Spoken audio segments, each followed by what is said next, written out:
पिंपळगाव निपाणी येथे विहिरीत मृत अवस्थेत बिबट्या आढळला।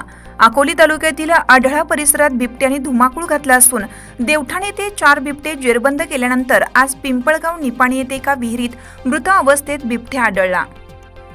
वाघ जो विहिरीत पडला पाणी प्रदूषित शेतकऱ्याचं तुम्ही समजा वाघ विहिरीत पडल्यानंतर तुमच्या वन खात्याच्या विभागाच्या मार्फत असं काय आहे का पाणी आता प्रदूषित इथं झाले, आपण काय करू शकता? वन विभाग म्हणून काय करू शकता? आता सध्या आता जी कंडिशन आहे तुमच्या समोर वाघ आम्हाला कळलं काढल्यानंतर आम्ही आता इथे देवठाण नर्सरीत नेऊ PM वगैरे करू पहिल्यांदा त्याचं हे राहिला पाणी प्रदूषण वगैरे हा विषय आता आमच्या वरिष्ठांची चर्चा करा।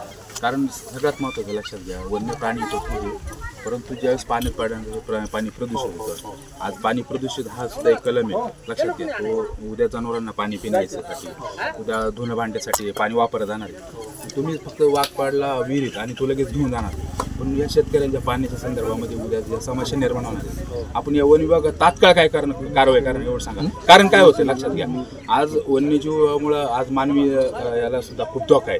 आपण पाहिलं असेल देवठाणला एक लहान मुलगी ती वाघाने मारली, पण वाघाने माणसाला मारल्यानंतर काही मिळत नाही, लक्षात घ्या। पण माणसाने वाघाला जर मारलं तर त्याला शिक्षा होती, लक्षात घ्या। तसं आता हा तुमचा वन्य प्राणी समजा वन विभागाचा मार्फत प्राणी तो इथं पडला आणि हे पाणी दूषित होणार, या संदर्भामध्ये आपण वन विभाग काय करू शकतो? या पाण्याचं काय सोय करू शकतो आपण? आता पहिले बुजलेलं आहे तुमचं म्हणणं बरोबर आहे। त्याच्यानंतर आम्ही परत येऊ जागेवर काय करता येईल काय नाही आपण चर्चा करता येईल। तात्काळ केलं पाहिजे ना, कारण आता याचा उपसा करणं खूप गरजेचं आहे। 15-20 मिनिटं फक्त एवढं काढून देतो, चालेल। मग अशी आम्हाला ग्वाही तुम्ही देताय ना, म्हणजे संबंधित जो विहिरीचा मालक आहे त्याला तुम्ही ग्वाही देऊ शकता। आणि दुसरी गोष्ट, कारण काय होतं लक्षात घ्या, कधी कधी ना बेजबाबदारपणा वन विभागाचा दिसतोय की पडला ते काढून घेऊन जाणार आणि त्या कारण आता हे पाणी पूर्ण दूषित आहे, कशाला तो वापरता येणार? म्हणजे शेताला वापरू शकतो पण इतर गोष्टीला वापरू शकत नाही।